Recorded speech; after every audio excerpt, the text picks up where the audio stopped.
Hi, fourth graders. Miss Simfer here. I'm going to be reading you Chapter 7 of Tales of a Fourth Grade Nothing. The chapter's called The Flying Train Committee. Wonder why it's called the Flying Train Committee. We'll find out.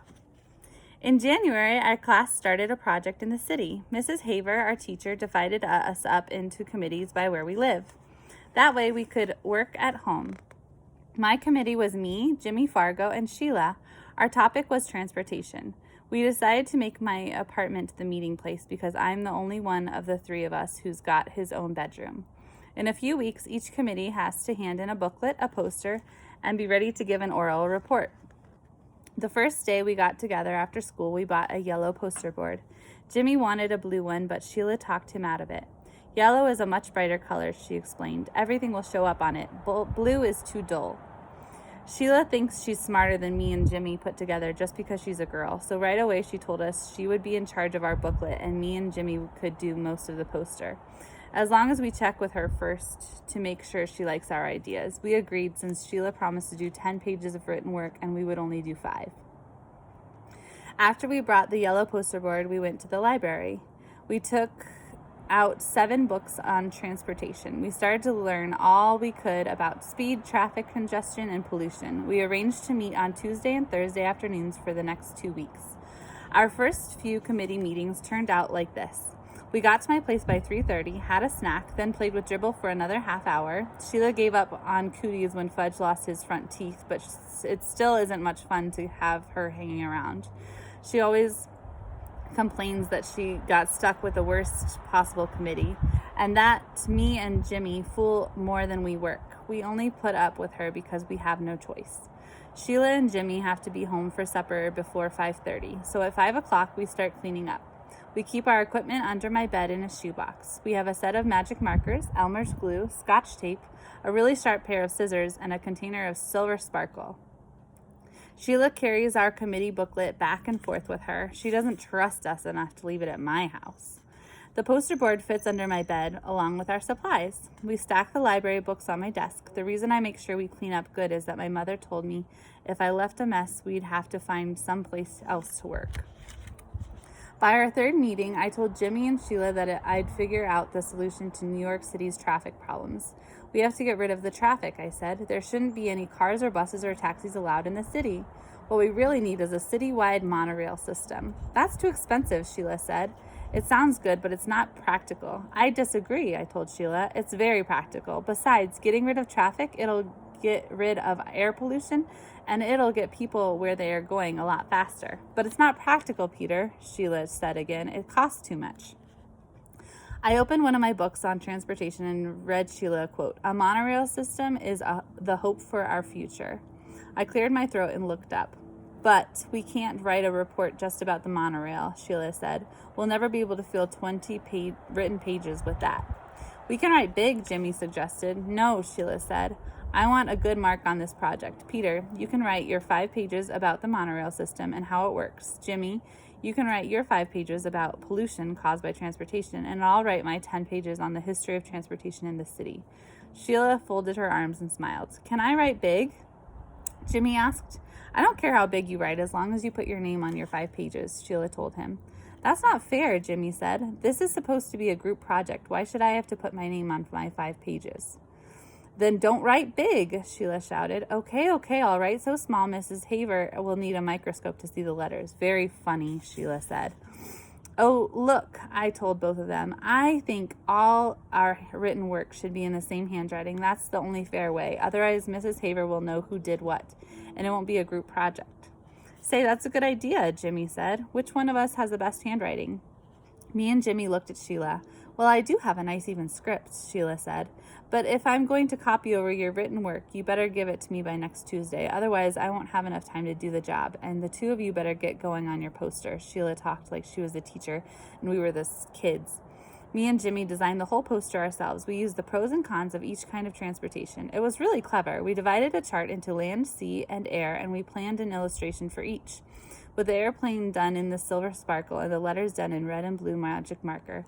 We got halfway through the lettering that day. We also sketched in the ship and the airplane and the truck. When Sheila saw it, she asked, "Is that supposed to be a train?" "No," I told her, "it's a truck." It doesn't look like one, she said. It will, Jimmy told her, when it's finished. I hope so, Sheila said, because you're right now, it looks like a flying train. That's because the ground's not under it yet, Jimmy said. Yeah, I agree. See, we've got to make it look like it's on a street. Right now it does kind of look like it's up in space. So does the ship, Sheila said. We'll put some water lines around it, I told her. And some clouds around the plane, Sheila said. Listen, Jimmy hollered. Did anybody ever tell you you're too bossy? This poster is ours. You do the booklet. Remember, that's the way you wanted it. See, there you go again, Sheila said. You keep forgetting this is a committee. We're supposed to work together. Working together doesn't mean you give the orders and we carry them out, Jimmy said. My feelings exactly, I thought. Sheila didn't answer Jimmy. She picked up her things, got her coat, and left. I hope she never comes back, Jimmy said. She'll be back, I told him. We're her committee. Jimmy laughed. Yeah, we're all one happy committee. I put our poster under the bed, said goodbye to Jimmy, then washed up for supper. My mother was being pretty nice about committee meetings. She arranged to have Fudge play at Ralph's apartment on Tuesdays and at Jenny's on Thursdays. Sam has the chicken pox, so he can't play at all. I was glad that next week would be our last committee meeting after school. I was sick of Sheila, and I was getting sick of transportation. Besides, now that I knew a monorail system was the only way to save our city, I was getting upset that the mayor and all the other guys that run things at City Hall weren't doing anything about installing one. If I know that's the best method of city transportation, how come they don't know it? The next day, when I come home from school, I went into my bedroom to see Dribble like I always do. Fudge was in there, sitting on my bed. Why are you in my room? I asked him. He smiled. You know you're not supposed to be in here. This is my room. Want to see? Fudge said. See what? Want to see? What? What are you talking about? I asked. He jumped off my bed and crawled underneath. He came out with our poster. He held it up. See? He said. Pretty. What did you do? I yelled. What did you do to our poster? It was covered all over with scribbles in every color magic marker. It was ruined. It was a mess and it was ruined. I was ready to kill Fudge. I grabbed my poster and ran into the kitchen and showed it to my mother. I could hardly speak. Look, I said, feeling a lump in my throat. Just look at what he did to our poster. I felt tears coming to my eyes, but I didn't care. How could you let him? I asked my mother. How? Don't you care about me? I threw the poster down and ran into my room. I slammed the door, took off my shoe, and flung it at the wall. It made a black mark where it hit. Well, so what? Soon I heard my mother hollering, and then Fudge crying. After a while, my mother knocked on my bedroom door and called, Peter, may I come in? I didn't answer. She opened the door and walked over to my bed. She sat down next to me. I'm very sorry, she said. I still didn't say anything. Peter, she began. I didn't look at her. She touched my arm. Peter, please listen. Don't you see, Mom? I can't even do my homework without him messing it up. It just isn't fair. I wish he was never born. Never. I hate him. You don't hate him, my mother said. You just think you do. Don't tell me, I said. I mean it. I really can't stand that kid. You're angry, my mother told me. I know that, and I don't blame you. Fudge had no right to touch your poster. I spanked him. You did? I asked. Fudge never gets spanked. My parents don't believe in spanking. You really spanked him? I asked again. Yes, my mother said. Hard? I asked. On his backside, she told me. I thought that over. Peter, my mother put her arm around me. I'll buy you a new poster tomorrow. It was really my fault. I should never have let him into your room. That's why I need a lock on my door, I said. I don't like locks on doors. We're a family. We don't have to lock each other out.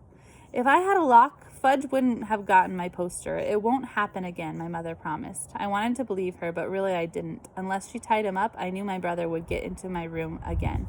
The next day, while I was at school, my mother bought a new yellow poster board. The hard part was explaining to Jimmy that we had to start all over again. He was a good sport about it. He said this time he'd make sure his truck didn't look like a flying train. And I said this time I'd make pencil marks first so my letters didn't go uphill. Our committee met that afternoon. Sheila didn't mention the last time. Neither did we. Me and Jimmy worked on the poster while Sheila copied our written work into the booklet. We'd be ready to give our oral report to the class on Monday, not like some committee who hadn't even started yet. By 5 o'clock, we had finished our poster and Sheila was almost done with the cover for our booklet. Jimmy walked over and stood behind her, watching her work. After a minute, he yelled, "What are you think you're doing, Sheila? I got up from the floor and joined them at the desk. I took a look at the cover. It was pretty nice. It said Transportation in the City. Under that it said by Sheila Tubman, Peter Hatcher, and James Fargo. And under that in small letters it said handwritten by Miss Sheila Tubman. Now I knew why Jimmy was mad. Oh no, I said, holding my hand to her head. How could you? Sheila didn't say anything. It's not fair, I told her. We didn't put our names on the poster. But the cover's all done, Sheila said. Can't you see that? I'll never get the letters so straight again. It looks perfect. Oh no, Jimmy shouted. We're not handing the booklet in like that. I'll rip it up before I let you. He grabbed the booklet and threatened to tear it in half. Sheila screamed. You wouldn't. I'll kill you. Give it back, Jimmy Fargo. She was ready to cry. I knew Jimmy wouldn't tear it up, but I didn't say so. Peter, make him give it back. Will you take off that line about your handwriting, I asked. I can't. It'll ruin the booklet. Then I think he should rip it up, I said. Sheila stamped her foot. Oh, I hate you both. You don't really, I told her. You just think you do. I know I do, Sheila cried. That's because you're angry right now, I said. I couldn't help smiling. Sheila jumped up and tried to get the booklet, but Jimmy held it over his head, and he's much taller than Sheila. She had no chance at all. Finally, she sat down and whispered, I give up. You win. I'll take my name off. You promise? Jimmy asked. I promise, Sheila said. Jimmy set the booklet down on my desk in front of Sheila. Okay, he said, start. I'm not going to make a whole new cover, Sheila said. What I'll do is turn this bottom line into a decoration. She picked up a magic marker and made little flowers out of the words. Soon, handwritten by Miss Sheila Tubman, turned into 16 small flowers. There, Sheila said, it's done. It looks pretty good, I told her. It would have looked even better without those flowers, Jimmy said, but at least it's fair now. That night, I showed my mother and father our poster. They thought it was great, especially our silver sparkle airplane. My mother put the poster on top of the refrigerator so it would be safe until the next day, when I would take it to school. Now I had nothing to worry about. Sheila had the booklet, the poster was safe, and our committee was finished before schedule. I went into my room to relax. Fudge was sitting on the floor near my bed. My shoebox of of supplies was in front of him. His face was a mess of magic marker colors, and he was using my extra sharp scissors to snip away at his hair. Take a look at that.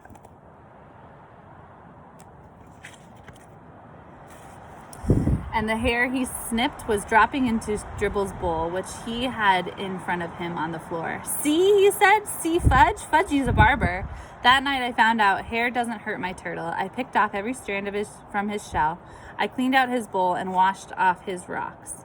He seemed happy. 2 things happened the next day. One was my mother had to take Fudge to the real barber to do something about his hair. He had plenty left in the back, but just about nothing in the front and on top. The barber said there wasn't much he could do until the hair grew back. Between his fangs and his hair, he was getting funnier looking every day. The second was my father came home with a chain latch for my bedroom door. I could reach it when I stood on tippy-toe, but my brother of mine couldn't reach it at all, no matter what. Our committee was the first to give its report. Mrs. Haver said we did a super job. She liked our poster a lot. She thought the silver sparkle plane was the best. The only thing she asked us was, how come we included a picture of a flying train? So that is chapter 7. I've got some questions for you. Why was this chapter called the Flying Train Committee? What is some evidence that supports that? What was the transportation system Peter thought should be implemented? What was the best way of transportation he thought? And what was the result of Fudge cutting his hair in Peter's room? What happened because Peter cut his hair?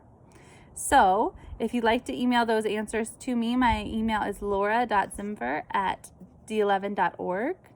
I hope you're having a lovely day. I'll see you next time.